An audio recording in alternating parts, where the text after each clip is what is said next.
For what purpose does the gentleman from Connecticut rise? Speak for 1 minute, out of order. Without objection, so ordered. Thank you, Mr. Speaker. On Friday morning, I brought my 4-year-old to school. I dropped him off at 8:45, just like millions of other parents did all across this country. And a few hours later, I saw him again. He had a big smile on his face.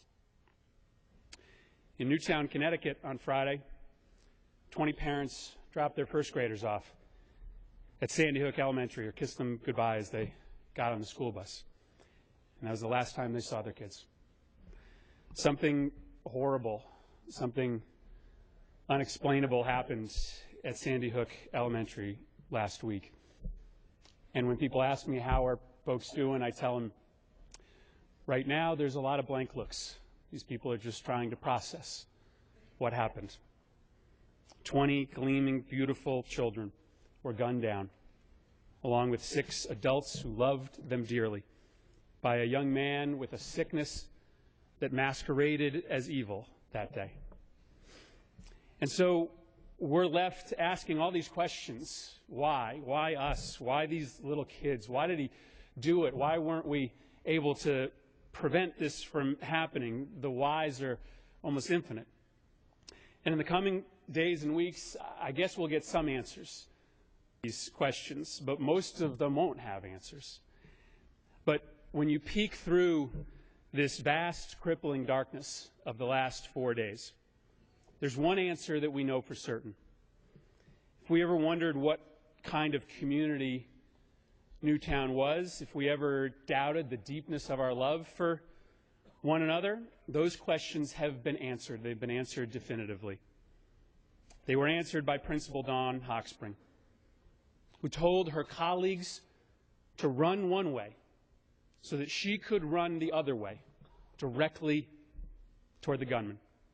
They were answered by Victoria Soto, who hid her kids in a closet and died shielding her students from the assassin's bullets. And they've been answered by the thousands of individual acts of humanity that have overflowed from the people of Newtown in the days since the shooting. A community just pouring out love, trying to help console this incalculable grief. I went to the first of too many funerals this morning.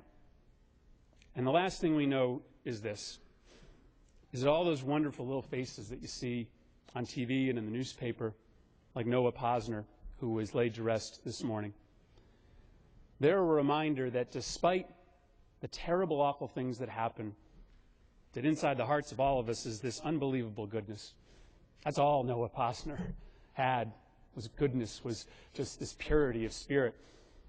Newtown's going to survive this because it's a close town, and they hurt more because they're close, but they also can survive because they're close. And they can also survive because they just will get this inspiration from these 20 little kids who just are asking this town to remember how good they were and try to equal that. As Newtown wrestles with this grief and recovery, the thoughts and the prayers from others matter. I want to thank everyone here for all of the individual love that you've showered down upon our little town. I want to thank the Connecticut delegation here with me today for all of their support. It helps in some small way to know that the world is grieving with us. So, Mr. Speaker, I would ask that the House now rise. The Chair would ask all present to rise and to observe a moment of silence.